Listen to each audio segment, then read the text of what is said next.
Welcome back to another episode of the Depot Dive, where your host, Joe Clark, above me here on the screen, and myself, Ross McCorkle, are going to deep dive into the biggest Steelers-related topics of the week. Before we dive into today's episode, I just wanted to take a moment it's a special day here at Steelers Depot. As Dave Bryan let us know in the chat this morning, Steelers Depot is now old enough to drive. I believe this is the 16th anniversary of Steelers Depot launching. So happy birthday to the website. Pretty awesome to kind of reflect on, where the site came from, where it's at now. I remember being it was either junior high or early high school. And I would just type in Steelers into Google. I'd hit that news button and I would scroll through and pretty much read any article I could find back then. And that's how I kind of got turned on to Steelers Depot back at the time. Fast forward to 2020, got the opportunity to work in a part-time capacity, and now I'm 5 months in full-time. I think, Joe, you're at 2 years here full-time or something? Almost 2 years. Yeah, since full-time I was July 2022, so I'll be 2 years full-time this July. Awesome. Well, great day here for the site, and I'm sure Dave will be posting some stuff on Twitter to kind of reminisce on the last 16 years, so tune into that. But diving into our first topic here, as you can see on the screen, it seems like, at least, that the 30 visits, or the 30-plus visits, if you include the local prospects that don't count against the limit, are now kind of fully locked in. I believe we are up to 30. I think we even have 31 on our tracker on the site due to, sometimes these guys get reported and then the report doesn't get corroborated, and then you end up with more than 30 visits. I think we've narrowed it down to Georgia wide receiver Ladd McConkey as the potential guy who didn't actually visit with the team, although there is some question regarding Travis Clayton, who came in as a International Pathway Program visit, and whether or not he counts against that 30 visit limit. If he does count, then McConkey's probably the guy who didn't visit. And of course, if he doesn't, then McConkey did probably come in. So just some high level observations here on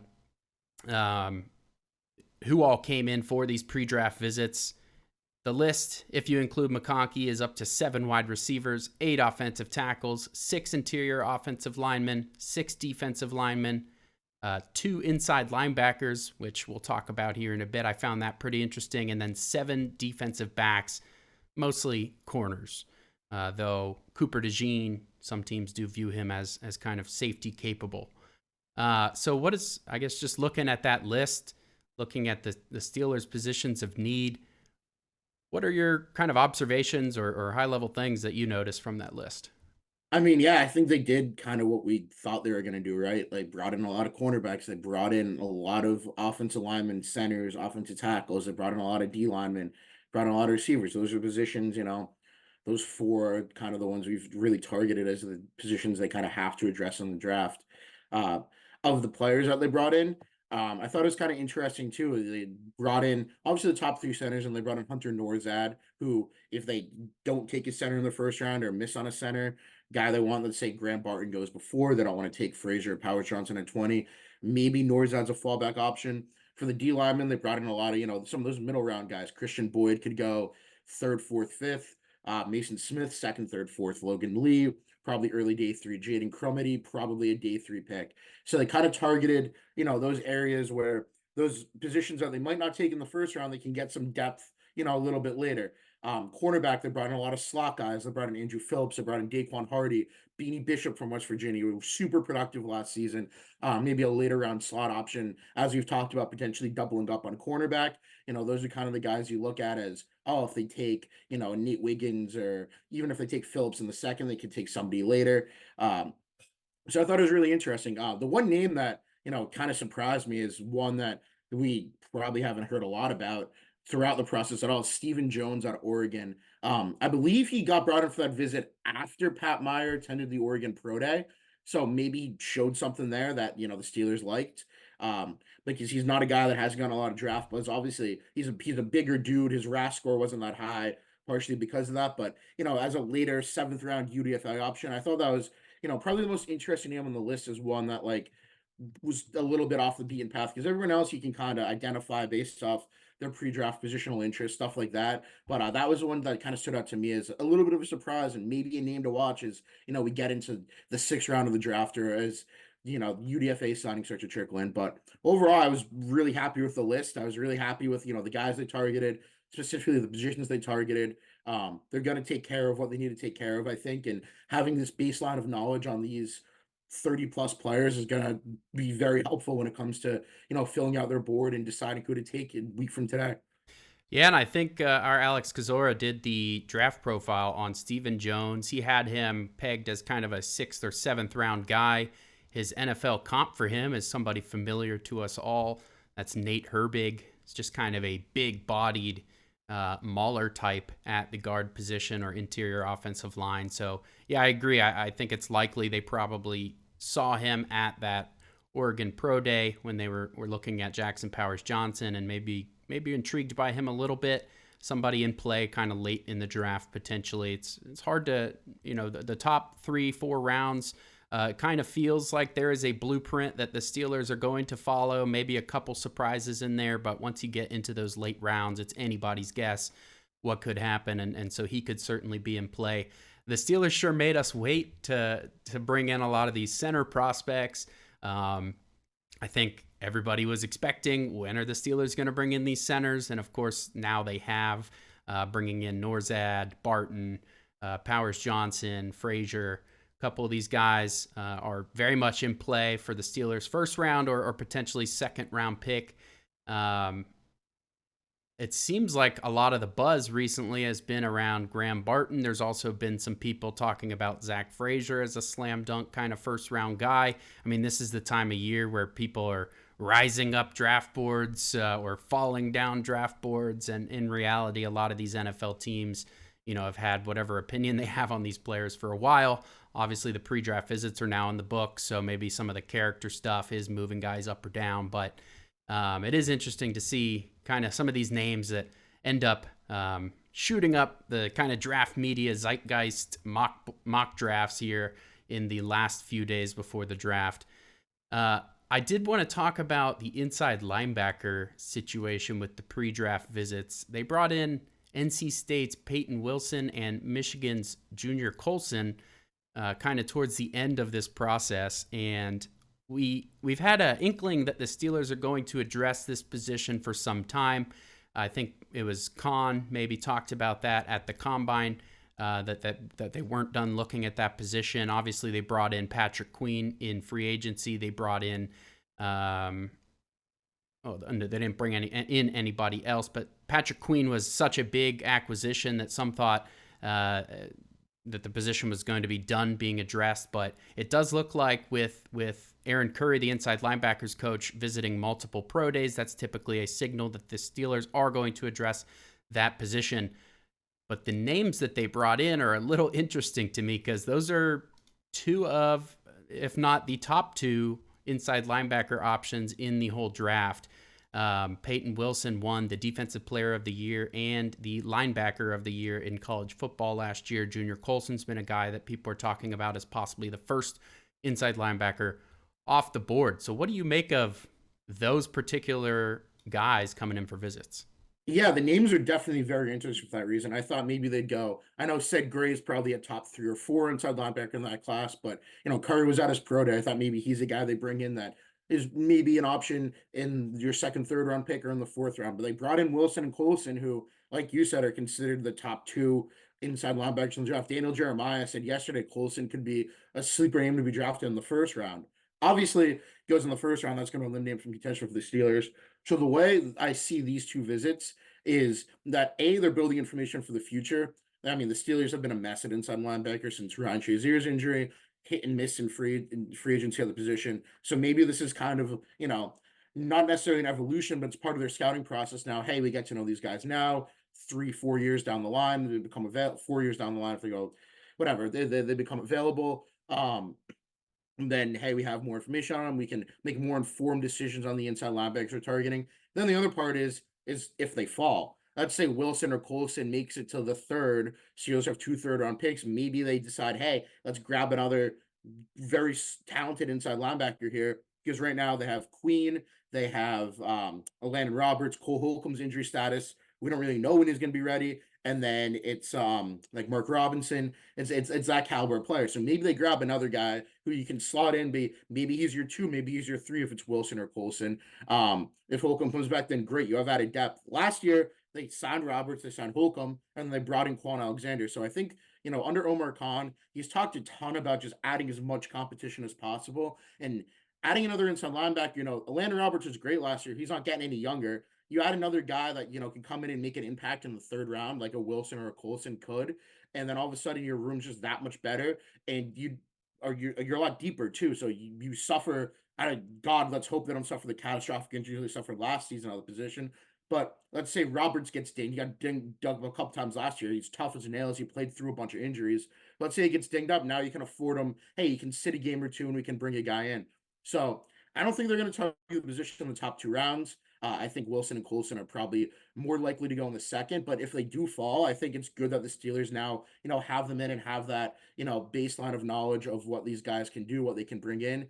And maybe they'll be considered for an earlier pick than we expect, and they could go with one of Pittsburgh's 2 third-round picks. So I wasn't totally surprised that they brought guys in at inside linebacker. It was just kind of like you said, those two names are the top two guys in the class. So definitely pretty interesting to see that they're looking, at a higher tier than maybe we initially thought.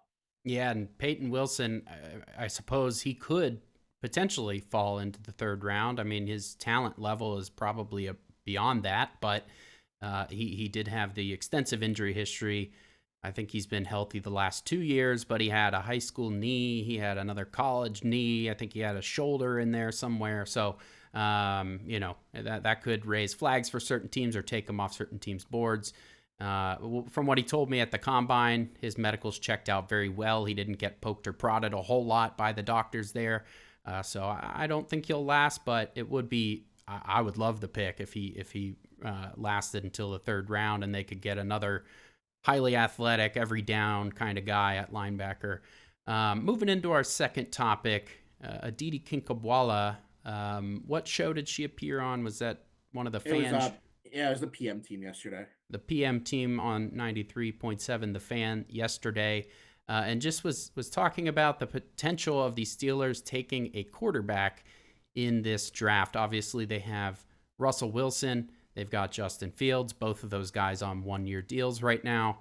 And then they also have Kyle Allen. I believe he's also on just a one-year deal. So beyond the 2024 season, the Steelers have 0 quarterbacks under contract. And so this is kind of an interesting point by Kinkhabwala. She was saying that Tom Arth, the new quarterback coach, who was the pass game coordinator for the Chargers the last 2 seasons, I believe, has been doing his due diligence this draft process.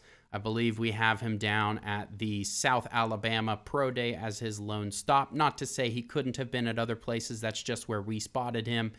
South Alabama is the home of Carter Bradley, former, I believe, Toledo, before he was at South Alabama. He was at the Senior Bowl. The Senior Bowl is hosted at South Alabama Stadium, so they usually have a couple players there.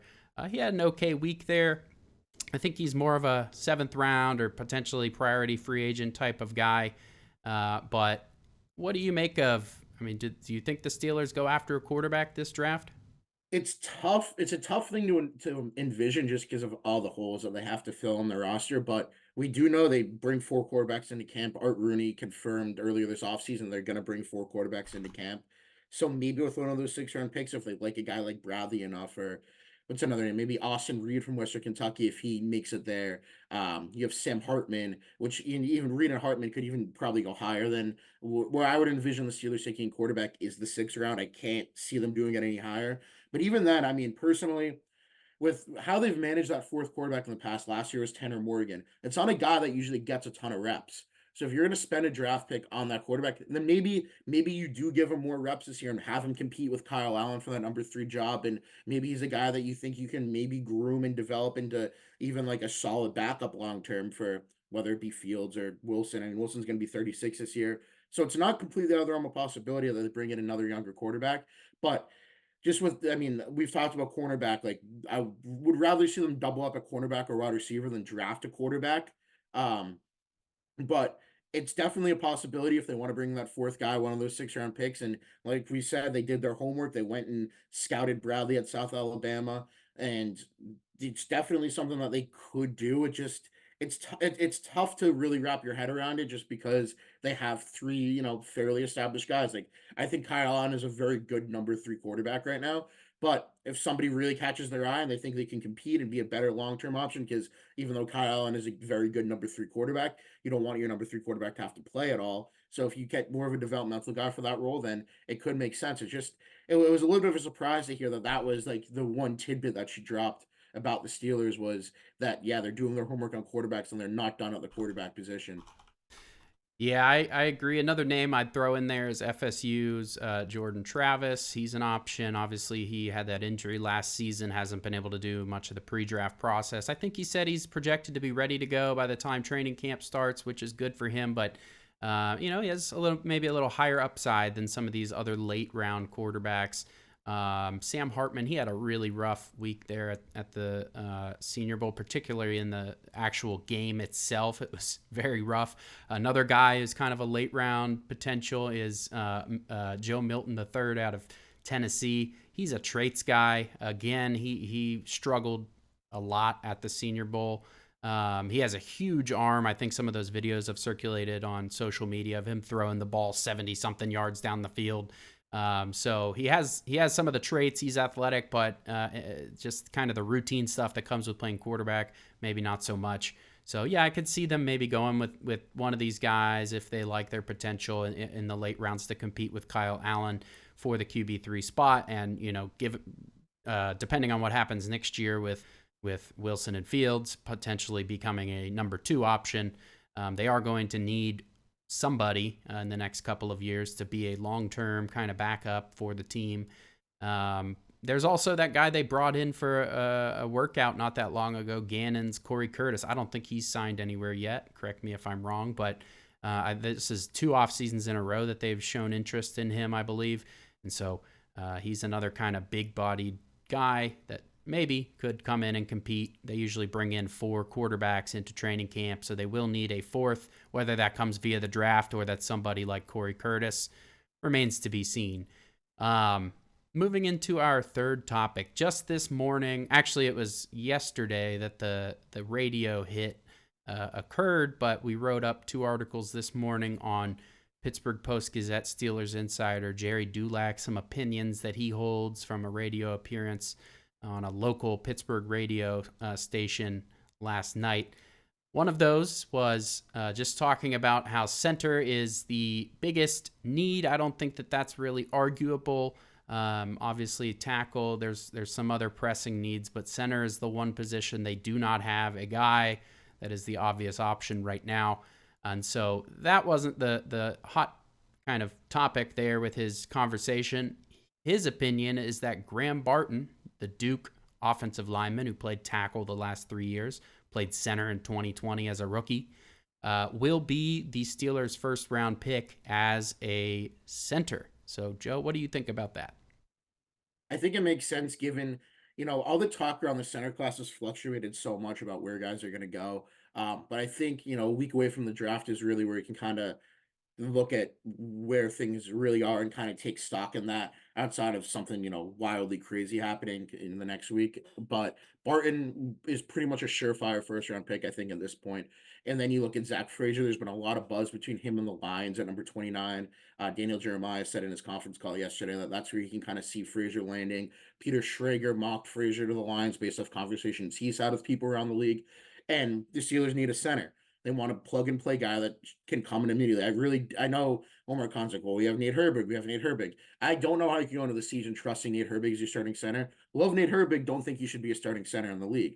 So, given that, and I know, positional value, maybe taking offensive tackle, it's a more valuable position. But for the Steelers right now, they need a center. And we saw their struggles with Mason Cole last year. And the center is kind of a leader, the anchor of your offensive line. So it doesn't surprise me at all that, Dulac thinks that Barton could be that guy.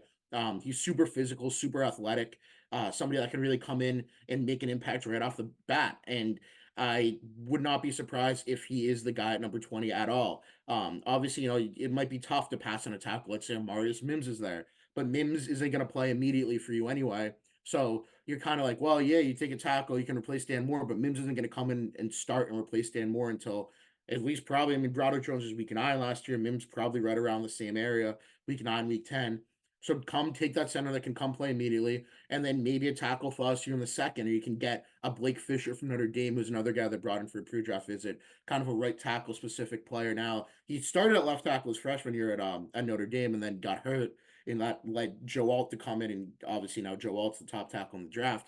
But Fisher was starting ahead of him as a freshman at Notre Dame, and had some really good things on tape there. So I would love if they take center there, and then maybe you take Fisher in even the second or the third.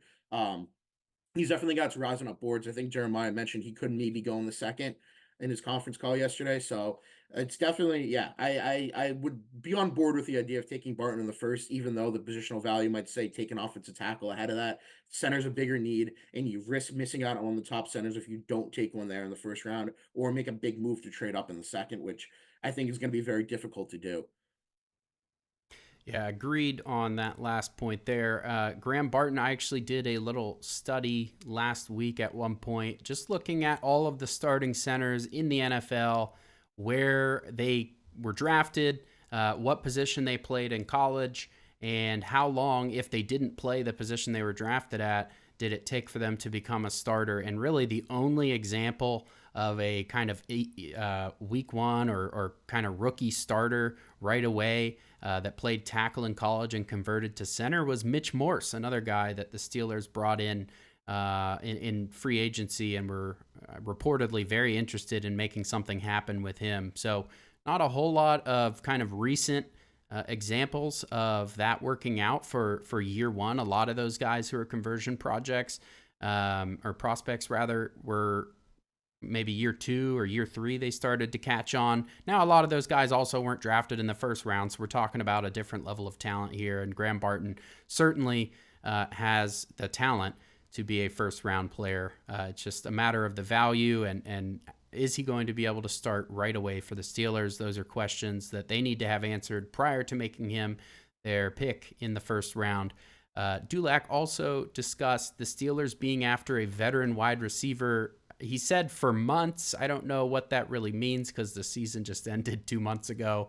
I don't know if they were the trade deadline had already obviously happened, so I don't know what. But his point is that the Steelers have been looking for a veteran wide receiver rather than just adding a wide receiver 2 via the draft. We've seen a little bit of that with Mike Williams, scheduled to have a visit. He never made it to Pittsburgh because he was signed by the Jets. They never let him leave town. They signed him. The Steelers reportedly had interest in Tyler Boyd at one point, but the price tag was, and these are all via reports, nothing official, but the price tag may have been too much there. Obviously, there's been some smoke on Brandon Ayuk and the possibility of a trade there. Dulac just yesterday confirmed that the Steelers have, in fact, reached out about that. The 49ers were not interested in dealing him, which is in line with what their general manager, John Lynch, said at the owners' meeting last month, that nothing's happening there. They are working towards a long-term deal. And so Dulac's point was that they have been looking for a veteran receiver for months, but it looks like they're going to have to settle for a rookie just because there aren't that many options out there. I think we talked a little bit about it last week. Cortland Sutton, the Denver Broncos receiver, he sat out of the voluntary offseason program stuff in Denver. He reportedly wants a new contract, so that could be kind of a emerging option for the Steelers. But until there's more kind of linking the two there, I don't want to get too deep into that topic. But if the Steelers do go the route of a rookie, we're looking at the youngest or got to be at least one of the youngest wide receiver rooms in the NFL. Joe, what are your thoughts there? Yeah, missing out on a veteran receiver, I don't think is like a huge deal in terms of a Williams or Boyd. With Williams, I think you still, with his injury history, I think receiver is still a need in the draft. Maybe it's on a second round need. Maybe you push it to the third or the fourth. And then obviously, the talk that about doubling up that we talked about last week, and you don't need to double up if you sign a Mike Williams. With Boyd, He's 30. Production's been a little lower than expected the last few years. Obviously, a very loaded receiver room in Cincinnati, but even so, I think receivers still second, third round need if you sign Tyler Boyd. So missing out on them isn't, I think, a huge deal. It's tough because it puts them in this position heading into the draft. You kind of really need to get a receiver, probably in that second round. Um, but, I think they're really going after impact guys. Like, they're not they signed Van Jefferson, they signed Quez Watkins. Those guys are fine. They're great depth. They can do whatever, and if they even make the roster, the three of them, I think, and Calvin Austin the third, are going to be fighting for two spots come training camp. But Sutton would obviously be an impact guy. Uke's an impact guy. Williams is a step below that, but when he's healthy, he still can be an impact guy. So Williams is kind of that free agent that I would have liked to bring in because receiver doesn't become as much of a need. But now I think you're in the position where you kind of have to draft a receiver. And Boyd's still a free agent. They could, if they don't get somebody that they want, or they don't double up and they still feel they need to add to them, they could still circle back to Boyd after the draft. Maybe they free up some money, restructure, and they bump it up a little bit and give them, maybe more guaranteed money in year one. Give them a 2-year deal with, higher guaranteed money in year one or something like that.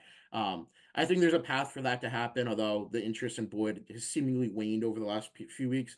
But they're going to need a receiver one way or the other. So yeah, it's tough they missed out on him, and I think Williams, when healthy, would have been a really nice addition, really nice. Opposite George Pickens, you have two big receivers who can go up and get the ball. Russell Wilson wants to chuck it. Like, you got two options right there who are great, but it's no surprise that interest in those guys. No surprise they didn't want to pony up and give them really solid money for what they've been the last few years. So now you're in the position where you have to take a receiver in the second round. And I think that's fine because I think it's a really deep receiver class, and they're going to get, a pretty talented player who can come in and be a day one playmaker and impact this team in a positive way. Yeah, and for my money, if we're talking about bringing a veteran, I mean, Allen Robinson II is still out there on the market. He was a good blocker last year. People talked about him as being a leader. I think Calvin Austin pointed to him as somebody who kind of mentored him a little bit in that room. If they're going to have a young receiver group, then they need a veteran like this who can kind of help mentor. It seems like Allen Robinson makes a lot of sense. He's still out there. He's probably not going to be very expensive at this point in his career, and after sitting on the free agent market this long. So I would look for him to circle back after the draft sometime, maybe closer to training camp, even if he wants to wait and see if other developments shake out around the league before signing somewhere. Well, I think that is all of our topics. We're going to move into our listener question here. We did receive several, so thank you to you guys who called that number at the bottom of the screen, 412-254-3145. Call to have your question answered in a future episode. We do only have time to answer one today, so we're going to just go with this one. I think next week for the draft, since a lot of these questions we've gotten aren't necessarily going to be relevant after the draft, we might do a special episode next week and knock out a bunch of these questions. So please do submit your draft questions, and we will likely get to them next week. Our first call here is from Arthur Morris. I'm going to play that voicemail. Hi, this is Arthur Samuel Morris. Big time Steelers fan, big time Steelers Depot fan. I had a question. Would you prefer to trade up, pick at Steelers' original pick, or trade back and pick up later picks for this draft and or next draft? And what position would you pick? Personally, I would stay where I'm at or move back depending on what we could get, and I probably would go offensive line. Thanks, and have a good one. That is from Arthur Morris asking about if we would rather do a trade up or a trade back. Arthur, thank you for being our first caller. We do appreciate that. Joe, I'll let you start on this one. Yeah, so I would much rather trade down than trade up. I think you can still get a pretty solid center. I would trade. I think Dallas at 25 is a threat to target a center, and the Lions at 29. I don't know what you could get to trade down because Dallas at 25, maybe a few picks, and you can still get your guy and add maybe an extra third, maybe an extra fourth. Give yourself another opportunity to hit on one of those defensive linemen, to hit on another cornerback or another offensive tackle option. Even so, I would be fine trading back behind Dallas and ahead of Detroit, 26, 27. 28 with the Bills is a spot that they could definitely do because the Bills need a receiver. after trading Stephon Diggs. So move back to 28, jump ahead of Detroit, and then you can take a Zach Frazier in the first round. Now that he's kind of getting that buzz. Maybe Jackson Powers Johnson. I don't know if Barton would still be there, but you can still get, a guy that I think could come in and start at center. So that I would much rather be in favor of trading back than trading up, and adding to your arsenal in the third, fourth, and middle rounds, and really adding as much depth and competition as possible. I think I agree with your line of thinking there. I would say if they do trade back, I want every bit of what they receive to be in this year's draft. I don't want a situation where they're, maybe getting better value. If you're looking at those draft value charts, they might be gaining some net value there, but some of it's next year. I don't want that. I want it to be all this year. If in that scenario, they have a lot of needs. They're kind of in a win now scenario with 2 quarterbacks on 1-year deals and all like that. So I think trade up could be interesting if there's a guy like Fuaga or Latham, maybe in like the 16, 17 range. But that's kind of the only scenario I would personally want to trade up in the first round. I agree, trading back probably seems like the better option. Acquire more picks, give you more ammunition to move around in the second round, which is kind of that sweet spot for addressing a lot of these positions of need if necessary. That is our episode for today. Thank you guys so much for tuning into another episode of the Depot Dive. Remember, please do give that phone number at the bottom of the screen a call, and we will catch you next time.